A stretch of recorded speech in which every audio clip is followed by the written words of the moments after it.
નમસ્કાર મિત્રો, સ્વાગત છે તમારું એચએનજીયુ સ્ટડી પોઈન્ટ યુટ્યુબ ચેનલના એક નવા વિડીયોમાં. ગુજરાત પોલીસ ભરતી અંગે ખૂબ જ મોટા સમાચાર સામે આવી રહ્યા છે. એના વિશેની વાત આપણે આજના આ વિડીયોની અંદર કરવાના છીએ. ગુજરાત પોલીસ ભરતી બોર્ડ અને ગુજરાત સરકારને ગુજરાત હાઈકોર્ટ દ્વારા જે છે એ સખત શબ્દોની અંદર સૂચના આપવામાં આવી છે અને સાથે સાથે ટકોર કરવામાં આવી છે, જે અંતર્ગત પોલીસ ભરતીનું પરિણામ છે એ ક્યારે આવશે, પીએસઆઈ અને એલઆરડી બંનેનું પરિણામ જે છે એ ફાઇનલ પરિણામ ક્યારે જાહેર કરવામાં આવશે, નવી પોલીસ ભરતી ક્યારે જાહેર કરવામાં આવશે અને પોલીસ ભરતી માટેનું જે છે એ કેલેન્ડર જાહેર કરવામાં આવશે. જે તમામ મુદ્દાઓ વિશે આપણે આજના આ વિડીયોની અંદર વાત કરવાના છે. મિત્રો, HNGU study point YouTube channel દ્વારા તમને પોલીસ ભરતીની તમામ માહિતી સૌપ્રથમ અને સચોટ રીતે પૂરી પાડવામાં આવે છે. ભવિષ્યની અંદર જે પોલીસ ભરતી આવવાની છે નવી 14,283 જગ્યાઓ પર, એની પણ તમામ માહિતી મેળવવા માટે એચએનજીયુ સ્ટડી પોઈન્ટ યુટ્યુબ ચેનલને અત્યારે સબસ્ક્રાઈબ કરી દેજો અને આ વિડીયોને જરૂરથી લાઇક કરી દેજો. તો હવે શરૂ કરીએ આજનો આ વિડીયો. તમે જોઈ શકો છો, પોલીસ ભરતી બોર્ડને ગુજરાત હાઈકોર્ટની ટકોર. એના પછી નવી પોલીસ ભરતી ક્યારે આવશે, પીએસઆઈ અને એલઆરડીનું જે છે એ રિઝલ્ટ પહેલાં ક્યારે આવશે અને એના પછી ફાઇનલ મેરિટ લિસ્ટ ક્યારે આવશે એ પણ આપણે આજના આ વિડીયોની અંદર જોઈશું. અને પોલીસ ભરતી કેલેન્ડર અંગે ગુજરાત હાઈકોર્ટ દ્વારા સખત શબ્દોની અંદર ગુજરાત પોલીસ ભરતી બોર્ડને સૂચના આપવામાં આવી છે, એના વિશેની વાત આપણે આજના આ વિડીયોની અંદર કરવાના છે. તો સૌપ્રથમ તમે જે આ ન્યૂઝપેપર કટિંગ છે એ જોઈ લો. પોલીસ નિયમિત રીતે ભરતી કરે તો જગ્યાઓ ખાલી ન રહે એમ ગુજરાત હાઈકોર્ટ દ્વારા જણાવવામાં આવ્યું છે. પોલીસ ભરતીનું રિઝલ્ટ જે છે એ સપ્ટેમ્બરની અંદર જાહેર કરવામાં આવશે. તો 9મા મહિનાની અંદર પીએસઆઈ અને પોલીસ કોન્સ્ટેબલ બંનેનું પરિણામ છે એ જાહેર કરવામાં આવશે અને ઓક્ટોબર-નવેમ્બરમાં ફાઇનલ લિસ્ટ જે છે એ જાહેર કરવામાં આવશે. તો ગુજરાત પોલીસ ભરતી બોર્ડ દ્વારા આ ઇન્ફોર્મેશન ગુજરાત હાઈકોર્ટની અંદર આપવામાં આવેલી છે, જે અંતર્ગત પોલીસ ભરતીનું જે છે એ રિઝલ્ટ સપ્ટેમ્બર મહિનાની અંદર જાહેર કરી દેવામાં આવશે.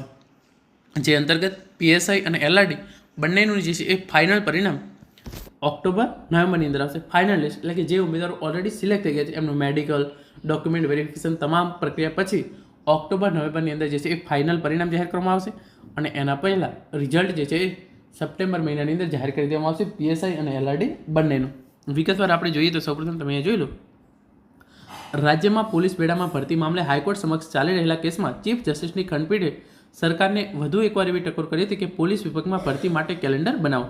તો પોલીસ વિભાગની અંદર જે પણ જગ્યાઓ ખાલી પડી છે એના માટે ભરતી કેલેન્ડર બનાવવામાં આવે એવી ટકોર જે છે એ ગુજરાત હાઈકોર્ટ દ્વારા ફરીથી ગુજરાત સરકાર અને ગુજરાત પોલીસ ભરતી બોર્ડને કરવામાં આવી હતી, જેથી નિયમિત રીતે ભરતીની પ્રક્રિયા ચાલુ રહે અને જગ્યાઓ ખાલી ન રહે. બીજી તરફ સરકારે કોર્ટને જણાવ્યું હતું કે હાલમાં કરવામાં આવેલી ભરતીનું પરિણામ સપ્ટેમ્બરમાં અને ફાઇનલ લિસ્ટ ઓક્ટોબર અથવા નવેમ્બરમાં આવી જશે. તો અત્યારે જે પણ ભરતી પ્રક્રિયા ચાલી રહી છે 12,000 એલઆરડીની જગ્યાઓ માટે એલઆરડી અને જે 472 જગ્યાઓ માટે પીએસઆઈની જગ્યાઓ છે એના માટેનું જે છે એ ફાઇનલ લિસ્ટ જે છે એ ઓક્ટોબર-નવેમ્બરની અંદર આવશે અને એનું પરિણામ જે છે એ સપ્ટેમ્બર મહિનાની અંદર જાહેર કરવામાં આવશે. જ્યારે કે 313 બિનહથિયારી પીએસઆઈની જગ્યાઓ પ્રમોશનથી ભરવામાં આવશે. આ કેસની સુનાવણીમાં શુક્રવારે મુખ્ય સરકારી વકીલે કોર્ટને જણાવ્યું હતું કે પ્રમોશનલ ભરતી અને સીધી ભરતી બંનેની પ્રક્રિયા હાલ ચાલુ છે. સીધી ભરતીનું પરિણામ જે છે એ સપ્ટેમ્બરમાં જાહેર થવાની શક્યતા છે. પીએસઆઈ બિનહથિયારધારી અને કોન્સ્ટેબલની શારીરિક કસોટી પૂર્ણ થઈ ચૂકી છે. તેના પરિણામ અનુક્રમે ફેબ્રુઆરી અને માર્ચમાં જાહેર થયા હતા. પીએસઆઈ પેપર 2 લેખિત પરીક્ષા પૂર્ણ થઈ ચૂકી છે. આ પરીક્ષા એપ્રિલમાં લેવાઈ હતી, જેમાં 50,000 અરજદારોની જવાબવાહી તપાસવામાં આવી રહી છે. ડોક્યુમેન્ટ વેરિફિકેશન બાદ ફાઇનલ લિસ્ટ ઓક્ટોબર અથવા નવેમ્બરની અંદર જાહેર કરવામાં આવશે. પેપર ચેકિંગમાં મોડું થઈ રહ્યું છે, તેનું કારણ તજજ્ઞ લોકો જલ્દી મળતા નથી. પહેલો તબક્કો પૂર્ણ થતાં બીજા તબક્કે કોન્સ્ટેબલની નવી ભરતીની જાહેરાત કરવામાં આવશે. તો આ લાઈન તમારા માટે ખાસ છે. પહેલો તબક્કો પૂર્ણ થતાં બીજા તબક્કે કોન્સ્ટેબલની સીધી ભરતીની જાહેરાત કરવામાં આવશે.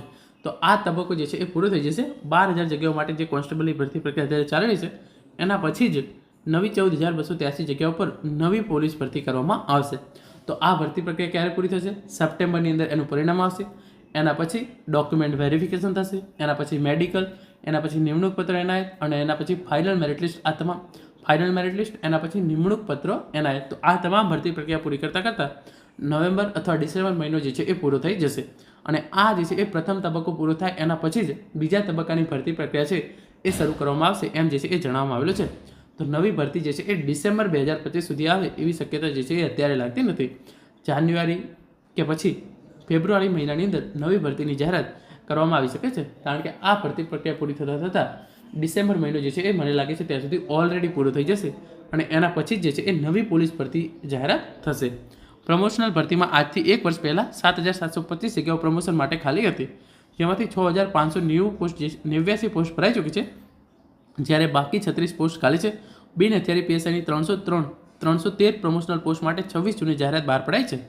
પીએસઆઈની જે છે એ મોડ 2ની ભરતી માટે પણ જે છે એ ઓલરેડી જાહેરાત આવી ચૂકી છે, જે આપણે જોઈ ચૂક્યા છીએ. હાઈકોર્ટે સૂચન કર્યું હતું કે સમયસર ભરતી કેલેન્ડર સાથે ભરતી પ્રક્રિયા હાથ ધરાય તો જગ્યાઓ ખાલી ન રહે અને પ્રમોશન માટે પણ યોગ્ય ઉમેદવારો મળી રહે. કોર્ટ મિત્રે જણાવ્યું હતું કે અરજીથી પોલીસ ભરતી બોર્ડ બની અને કાયમી સભ્યો પણ મળ્યા છે. સરકારી વકીલે કહ્યું હતું કે પોલીસમાં સર્વિસ સંબંધિત કેસો ટાળવા કોર્ટ મિત્ર સાથે ચર્ચા કરી કેટલાક નિયમોમાં ફેરફારની શક્યતાઓ જે છે એ ચકાસવામાં આવી રહી છે. તો ઇન શોર્ટ જે આજની અંદર મેં તમને કહ્યું, તો જે આ કેસ થયો હતો એ અંતર્ગત જે છે એ પીએસઆઈ અને એલઆરડીનું જે બંનેનું રિઝલ્ટ છે એ ક્યારે આવશે? એલઆરડી બંનેનું રિઝલ્ટ સપ્ટેમ્બર મહિનાની અંદર જાહેર કરવામાં આવશે.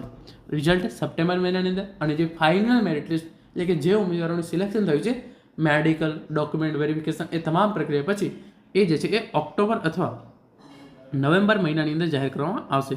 આ જે છે એ ફાઇનલ લિસ્ટ હશે. આની અંદર જે પણ ઉમેદવારોનું નામ હશે એમને જે છે એ પીએસઆઈ અથવા તો પોલીસ કોન્સ્ટેબલની નોકરી મળી ગઈ હશે. આ વાત થઈ ગઈ. અને એના પછી જે નવી ભરતી છે એ પ્રથમ તબક્કો પૂરો થાય એના પછી બીજા તબક્કાની જે છે એ ભરતીની જાહેરાત કરવામાં આવશે. તો પ્રથમ તબક્કો ક્યારે પૂરો થઈ રહ્યો છે? અત્યારે જણાવ્યા પ્રમાણે નવેમ્બર, અને એના પછી ડિસેમ્બરની અંદર નિમણૂક પત્રો જે છે એ એનાયત કરવામાં આવી શકે છે. તો ઇન શોર્ટ નવી ભરતી જે છે એ 2026ની અંદર જાહેર કરવામાં આવી શકે છે. મિત્રો, આ હતો આજનો વિડીયો, જેની અંદર આપણે તમામ માહિતી જે છે એ મેળવી છે. આશા રાખું છું આજનો વિડીયો જે છે એ તમને ચોક્કસથી ઉપયોગી થશે. Thank you so much for watching.